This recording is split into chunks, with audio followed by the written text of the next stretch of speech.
Notification ఇవ్వకపోతే 5,1,00,000 మందితో ముట్టడి చేస్తాం.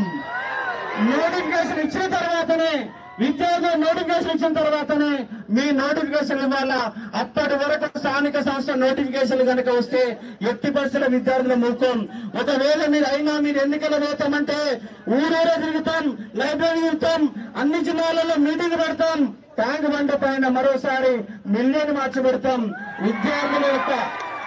విద్యార్థుల యొక్క దమ్మేంటో చూపిస్తాం, ఖచ్చితంగా చూపిస్తాం.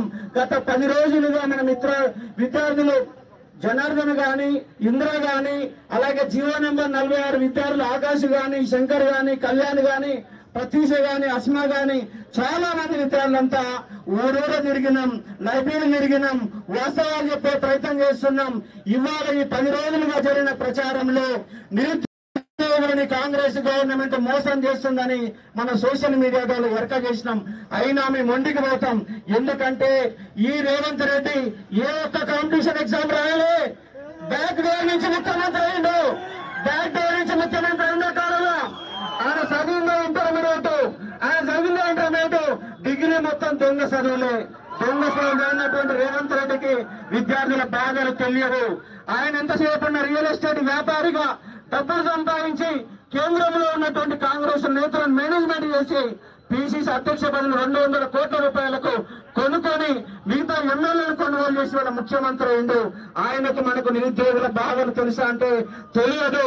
అందుకే ఖచ్చితంగా 2 లక్షల ఉద్యోగాల సాధన కోసం ఇవాళ మహాగర్జన పెట్టినాం. పోలీసులు ఏమంటారంటే అశోక్ సార్ వస్తే మేము అనుమతి ఇవ్వం, ఇందిరా పార్క్ పర్మిషన్ ఇవ్వని చెప్పేసి ఇబ్బంది పెట్టే ప్రయత్నం చేస్తున్నారు. నిన్న సాయంత్రం నుంచి వాళ్ళ వరకు నా ఫోన్ స్విచ్ ఆఫ్ పెట్టుకోవాల్సిన పరిస్థితి, ఎక్కడ ఎత్తుకోబోతారని చెప్పేసిన పరిస్థితి వస్తుంది. ఎందుకు మేమన్న దొంగలమా? ఉద్యమకారులం, తెలంగాణ ఉద్యమాలు చేసేటువంటి వాళ్ళం. అశోక్ సార్ ఉద్యమకారుడా పేడా సార్ చెప్పండి, మీరు చెప్పండి. నికార్సుగా 4 ఏళ్లుగా ఉద్యమాలు చేస్తున్నాం. ప్రతి రోజు రోడ్డు మీద నిలబడి కొట్లాడుతున్నటువంటి అంశం ఈ అందరూ కూడా తెలుసు. కాబట్టి మీరందరూ మా ఇంట నడవాలా. వేదిక మీద ఉన్న వాళ్ళందరూ మా ఇంట నడిస్తే ఈ సమస్య పరిష్కారం అవుతుంది, ఖచ్చితంగా అవుతుంది. ఖచ్చితంగా 15 రోజుల్లోగా జీపీలో ఉన్నటువంటి 7,404 ఉద్యోగాలు ఇవ్వాలా, ఇచ్చి తీరాలా. రెవెన్యూ మంత్రి గారు మీకు చదువు రాకపోతే, మీకు రెవెన్యూ వేసిన అవగాహన లేకపోతే, పాతలను తీసుకుంటారా కొత్తలు తీసుకుంటే అవగాహన లేకపోతే మాతో చర్చలు జరపండి. మేం చెప్తాం, మీకు సబ్జెక్టు నేర్పిస్తాం.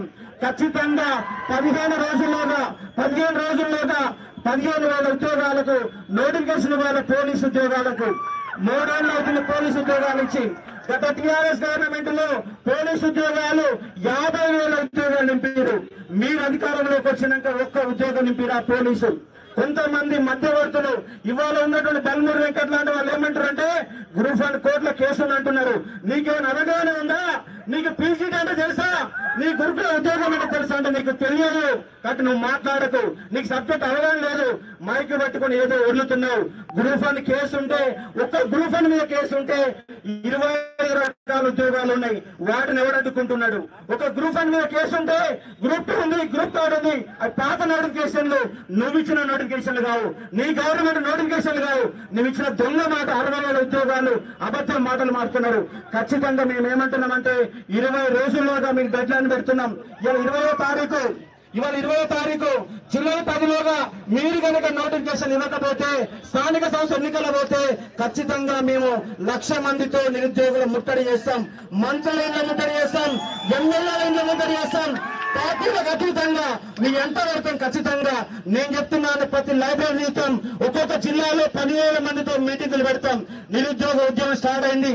మరొకసారి అస్సాం గణపరిషత్తులాగా మేము మారితే, మేమే పార్టీలు పెడితే మీకు పుట్టగతులు ఉండవు. నిరుద్యోగులమంతా ఏకం కావడానికి సిద్ధంగా ఉన్నాం.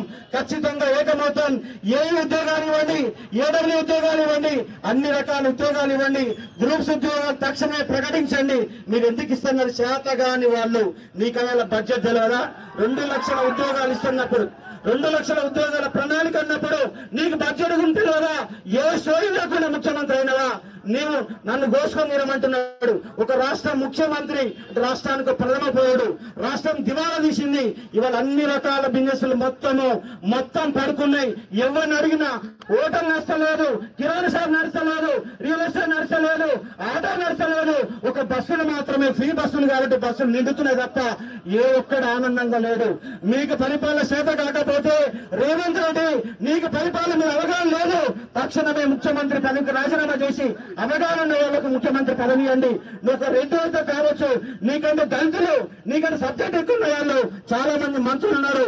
బీసీలకు ఎస్సీలకు ఏం పనికిరాని పదవులు ఇస్తావు, రెడ్డిల కాడ ఉన్నత పదవుల దగ్గర పెట్టుకొని వాళ్ళు ఆటలు ఆడుతున్నారు.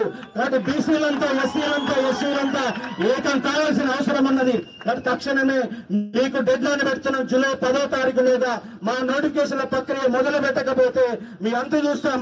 ఎన్ని కేసులు పెడతావు పెట్టుకోండి. గత గవర్నమెంట్ 15 కేసులు పెట్టింది. నీది ప్రజాపాలన అని చెప్పినావు, నా పైన 3 కేసులు పెట్టావు. తెలంగాణ పబ్లిక్ సర్వీస్ కమిషన్ నా పైన ₹1 కోటి పరువు నష్టం వేసింది. అంటే Telangana public service commission value ఎంత అంటే కేవలం ₹1 కోటి, ఓన్లీ ₹1 ఇచ్చటి పోతుంది. ₹1 అంటే 10 కోట్ల కన్నా ఇస్తానన్నా మేము కనీసం ఆనందంగా ఉండే వాళ్ళం. ₹1 వేసుకున్నాను, ఎందుకంటే మీ వాల్యూ అంతే ఉంది. కాబట్టి గ్రూప్ 2లో గ్రూప్ 1లో 200 ఉద్యోగాలు అమ్ముకున్నారని మాట్లాడితే మా పైన కేసులు పెట్టే ప్రయత్నం చేస్తున్నాం. అందుకే డెడ్ లైన్ పెడుతున్నాం. వచ్చే జూలై 10లోగా, ఇవాళ జూన్ 20, జూలై 10లోగా ఉద్యోగాల నియామక ప్రక్రియ మొదలు పెట్టకపోతే తక్షణమే 7,400 జీపీ ఉద్యోగాలు ఇవ్వాలా, పోలీసు ఉద్యోగాలు ఇవ్వాలా, గ్రూప్ 1, గ్రూప్ 2, గ్రూప్ 3 సంబంధించిన ప్రణాళిక మొదలు పెట్టాలా.